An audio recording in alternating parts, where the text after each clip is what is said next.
Thank you for taking the time to listen to my presentation tonight.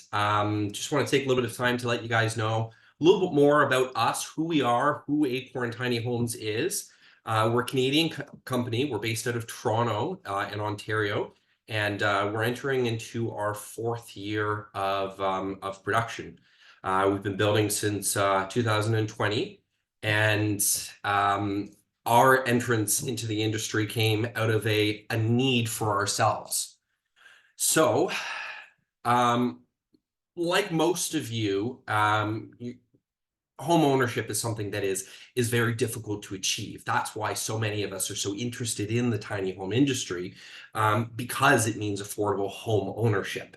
So I started out as a DIYer myself. So I worked as a cabinet maker for a number of years, and then I moved into the modular industry before I actually worked for another smaller tiny home company for a little bit of time.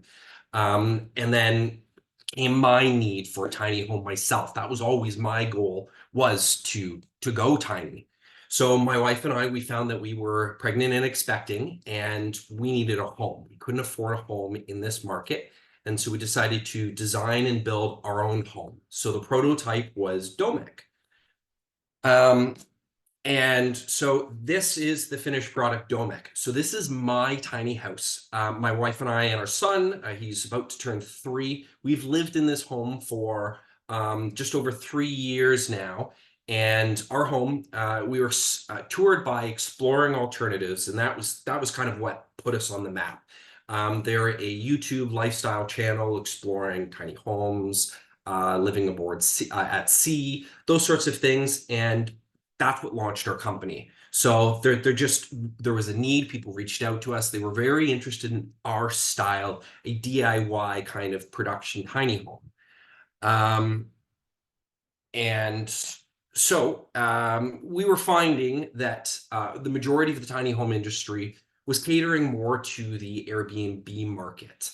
It was very trendy, very niche, and we weren't finding a lot of livable tiny homes. And that's primarily the reason why we designed our own tiny home ourselves. And that's where Acorn was created to fill that hole in the market, to try and build truly livable tiny homes.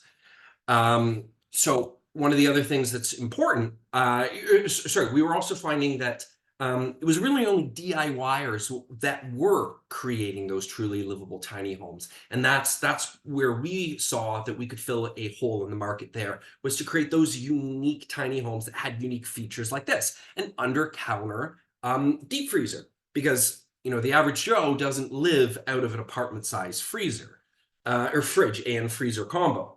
We like to Costco shop. So going tiny doesn't mean that you really have to give up your lifestyle. It just means that you need to find a home that works with you and your lifestyle. And again, that's where the DIY movement really, really has flourished. The most livable homes are coming out of the DIY industry. And we want to see more of that to be accessible, because not everyone can DIY something like a home. So all of our homes, we don't build to RV standards, because RVs in Canadian climate don't really do well. We build our tiny homes like actual homes. I'm talking overcode insulation. I'm talking building code completely compliant, in-floor radiant heat for true comfort, 4-season livable. And windows are an important part of tiny homes. And one of the things that we're seeing, again, this goes back to the kind of Airbnb market. People were choosing these big window walls, these picturesque windows that look great when you're only staying there for a weekend. But we found through our lived experience, window walls are huge heat loss points. It's not practical. It's not what you should include in something that is meant to be 4-season livable. So our lived experience is what's going to help you have a better build, a better home. We instead focus on intentional views as opposed to just see everything. Glass walls.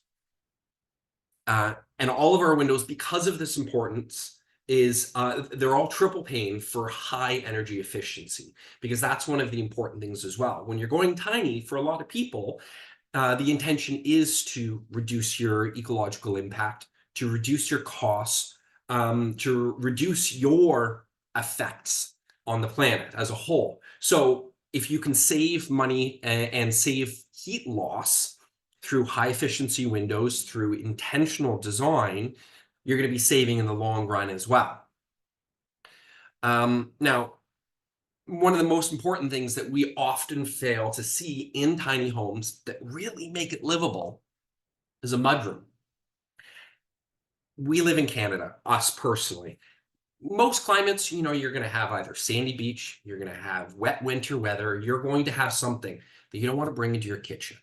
And so what we find is most tiny homes enter through the kitchen. We instead like to add that little touch of intentional design, lived experience. You're going to need a place to sit down. You're going to need a place to put your muddy, salty boots. You're going to have 4 seasons of apparel that you have to tuck away somewhere. So mudrooms are what make tiny homes truly livable, we find. And that's why we try to include it in as many of our designs as possible, this kind of intentional design.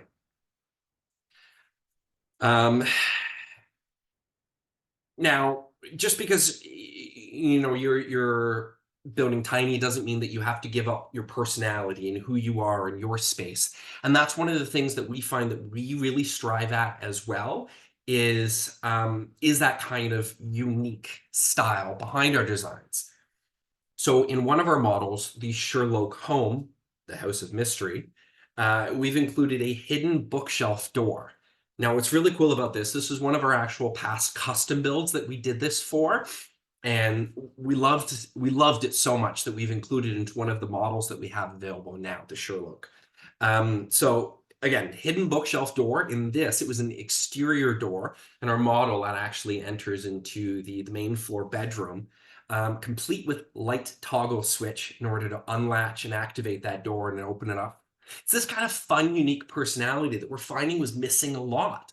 Because again, a lot of tiny homes we find are very stylized for the generic, for the Airbnb. Why not have a little bit more fun with your house? Speaking of having fun with your house, one of the most unique homes we've done to date is the Purple Heart Manor. And we are so privileged to have had that opportunity to build. And so this was actually a home that we shipped from Toronto to Eugene, Oregon. Custom client, she has a PhD in medieval literature, and a lot of that was brought into the inspiration of this design. As you can see, she really likes purple cabinets, purple couch, purple ceiling, purple tile, purple everything. But it was so much fun to design, inclusive of a rotunda mural in the bedroom and space to put a piano. Now, not everyone wants to go that bold, and that's fine. That's where our customs have really stood out. But we do feel as though there is a lot of bold that you can bring to the table that we can mass market. So this brings in our True North retreats. So this is one of our latest models that we are offering now. And this is designed more of a cottage, but it is also fully 4-season livable. It includes a plant wall, both interior and exterior. Both of them can be live as well. And it has a built-in barbecue station. So for the grill lover out there that really wants their house to work around them. In addition to this, for the entertaining value as well, through that outdoor built-in barbecue station that we have, there's also a pass-through window so that you can still be communicating and enjoying the party, and just making your home more about you and your lifestyle. Now on the other end of the scale there, we have one of our most affordable homes yet, priced at 149,000 Canadian, roughly about 130, 135 US. The Sakura is Japanese inspired. My wife and I, we actually did our honeymoon in Japan. We were there for about 6 weeks, and we were touring a lot of the architecture there, of the Kyoto is just lovely. And so a lot of our inspiration for micro living comes from this. And one of the things that we really thought would really help expand the living space is, you may notice in our renders, we have the kitchen is completely hideaway. So it is your kitchen by day, and we have a pull-out bed that comes out of the actual raised floor at night. So this is only a 21.5 by 10.5 wide, completely foundational model, but it offers you almost 100 square feet of completely open floor space, which is unheard of for something as compact as this, at 225 square foot total. Storage is also absolutely critical in a tiny home. And that's why, again, even in our smallest model, we offer an immense number of huge amounts of storage. 4 seasons of living, 4 seasons of clothes, it always is at the forefront of our mind, is to accommodate that storage there for you. And that, again, comes from that sort of lived experience of knowing what you need to actually make tiny living work for you. Now, for a lot of people, pets are their life. You either are raising a family of 3 in a tiny home, or you're raising a family of 3 cats in a tiny home. And we often have a lot of clients that are looking for solutions for their tiny homes. And that's one place that we find we absolutely excel, is including your pet, who is as much an important part of your family as your own children. So in the bottom left-hand corner, you will see our cat, Nanaimo, poking her head through a little pass-through that we have in our tiny home here. And in the bottom right-hand corner, you'll notice one of our clients had a large dog that she needed to account for the crate space.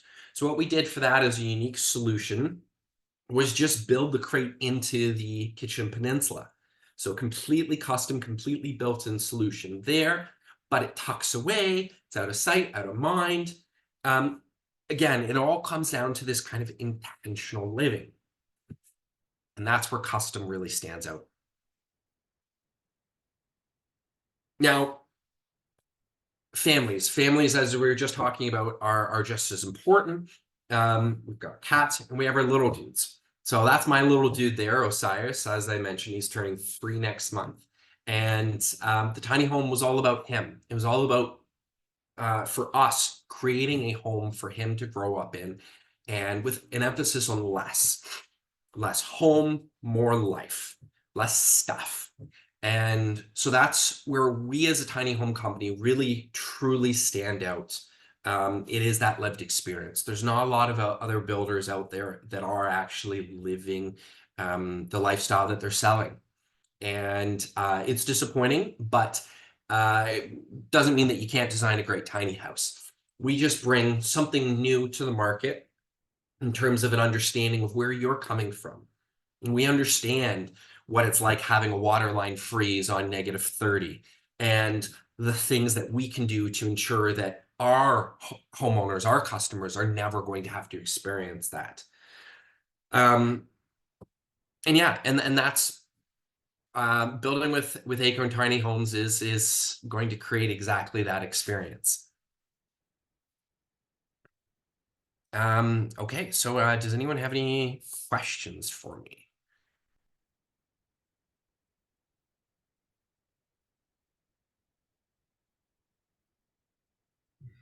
Hey Darcy, there's a Q&A section there that if you can pop open, and Yeah, you should be able to see some questions in there. looking at that right now. Small test. Oh, there we go. Mudroom. Yeah. Pull-out bed. Hidden kitchen. Yeah. Yeah. So the hidden kitchen for us, what was our inspiration for that was, it's a messy place.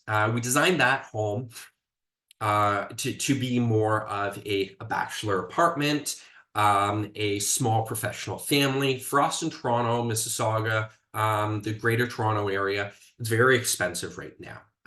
Housing prices are absolutely out of control. We're looking at 850,000 to 1.5 for fixer upper. So building a home for many is not something that's at all obtainable. And for a lot of young people, we're finding that it's the accessory dwellings that are really starting to become an affordable solution.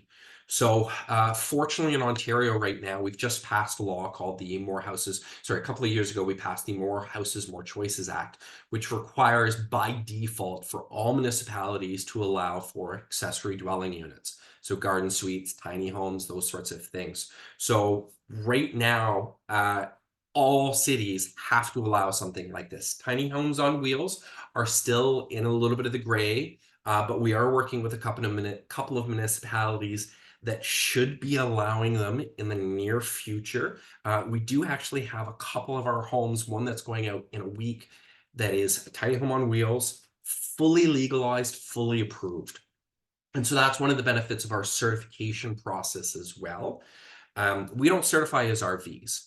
That's one thing that we find holds a lot of tiny home dwellers from actually placing their homes permanently in any municipality is built to RV standards because it's a little bit easier for manufacturers to get those standards. We instead build to manufactured home standards.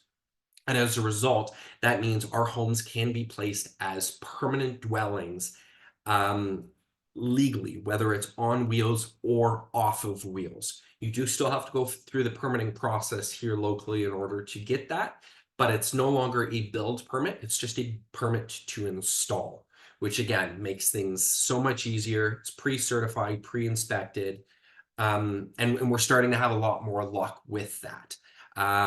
Now, Jay was saying, do we build foundational tiny homes? Yes. So the Sakura model that you just saw a minute ago, that is a completely foundational tiny home. Again, that's designed specifically for some of the metropolitan areas, designed as a small backyard suite. Especially in our city, a lot of the properties don't have a lot of backyard space. Um, and this is the size that has kind of fallen through the cracks. So the expected size of most tiny homes is about 500 square feet. So most homes have kind of been cut out of their ability to put a accessory dwelling unit, a rentable unit for young professionals, etc., for their young family or their aging in place solution for a retired parent. A lot of smaller properties now with our Sakura model will actually be able to put a completely legal, fully livable 4-season tiny home in their backyard. And again, for only 149,000. So Jay, is it harder to move a foundational home and hook it up to utilities?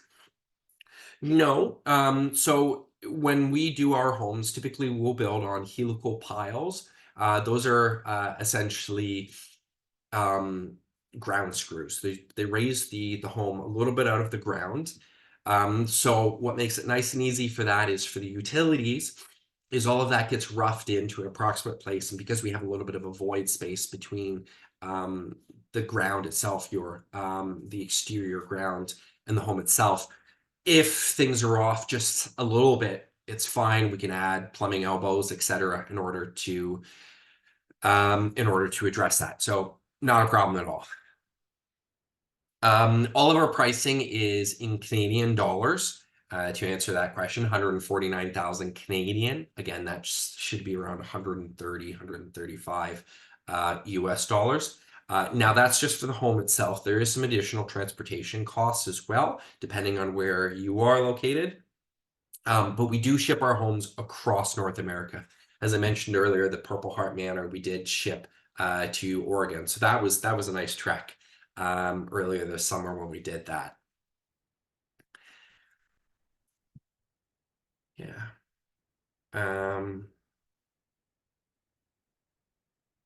Any other questions that I can answer?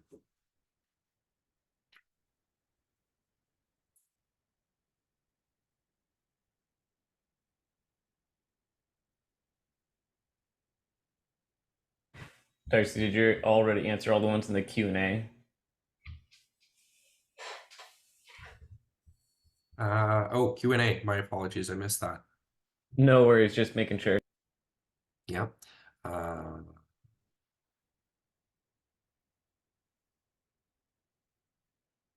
Oh, just Victoria.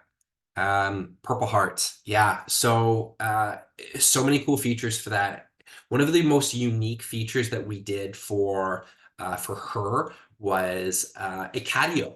So you can see in the photo right now. So this is actually all of our business owners. So that's my wife Olivia on the left, and my business partners Carrie and Josh on the right there. Um, we've been building this this business from the early days. Purple Heart Manor, catio. One of the most unique features, patio exclusively for her cat, built out onto the back of the home. Um, and we also have on the front of the house another entrance to a isolated litter box room for the cat, complete with vents in order to pull out all of the um, unsightly smells there. As well as it means that she doesn't have to have all of the litter dust being treated through the whole home. So it was built on a gooseneck trailer. So we've got a whole little mechanical room out in the front of the home, and she just has to go out there in order to access that. Build time for one of our units. So most of our units are built in about 10 weeks, depending on your scheduling with us. But the total process from contract signing to delivery is about 4 to 6 months. Um, Doug Edwards, our appliances included in the unit build. So we have both our custom line as well as our model line. Our model line, all of the appliances are included in that base price that you see there. So all of our homes are designed to be fully turnkey.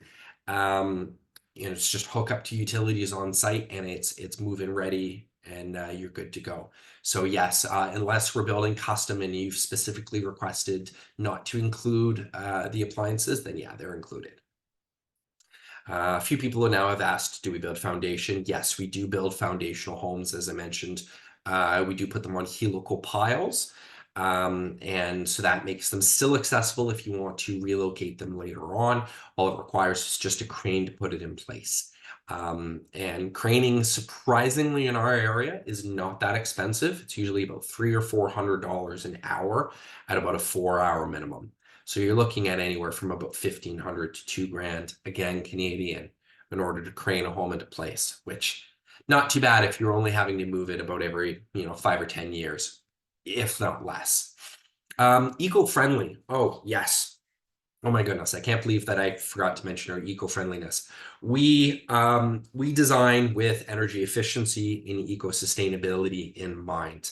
Our homes are designed to be highly, highly efficient, often designed to be off-grid as well. So my personal home, we have the Nature's Head composting toilet in. We are actually partially off-grid, so we have a tanked water supply for our home. And we are set up for solar. We're just not currently on solar because we're in the city and because we have quite a large tree canopy overhead right now. Our Sakura model, one of the really unique features that we have there for sustainability is it's called the Sink Twice. So it's a sink that's integrated into your flushable toilet. So your hand washing water becomes the gray water that flushes your toilet. And it's these sorts of innovative features that we often try to stay on the cutting edge on, from heat pumps to that to our one of the most unique insulative products that we use are called vacuum insulative panels. And again, those are on the more premium end of our homes, but these have a R70 in 1 inch. So when we want to do some really unique, raised roofs, beams, live edge beams, those sorts of things, we can still reach peak insulation without compromising interior livable space. So someone asked about if there's order a model home, what's included. So again, our homes are fully turnkey, so all appliances are included. The only things we don't really include is our personal items like a mattress and pretty much that's it. Toilet, and all of your other appliances, hot water heater, all your valves, plumbing, that's all ready to go. Um, does Canadian financing work in the States? So unfortunately, we do not currently have a financing firm that offers consumer financing to Americans, but we do have business to business financing available for the United States. So you would have to be self-financed if you're from the United States and looking to build with us. Approximate transport cost to for us is usually it's around $3 to $4 Canadian per kilometer, not mile. I apologize, I don't have those numbers. And it just varies depending on whether it's oversized or not. So for us shipping to Oregon, it was about $12,000, but that's pretty much completely across the entire country. Okay, can you see any of our models? So because of the way that we build, we only have the homes that we're working on at our shop. We tend not to keep models because if you keep models, that means that's some additional overhead costs that we would then have to pass on to you as the end user. And I don't think you want to be paying for a model to be sitting on our shop. So the only homes that we have available for viewing are whatever homes we have in progress or whatever is left to be delivered. So usually we'll have 1 or 2 homes available in our yard for viewing, whether it's in progress or it's just waiting to be delivered. Which municipality in Ontario allows tiny home on wheels? So we are not the experts on that. So we do always encourage everyone to check with your local municipality. There are some great resources like tinyhomesincanada.ca. They do have a list of municipalities that they know allow for tiny homes on wheels. But we've had luck in Wainfleet, Ontario.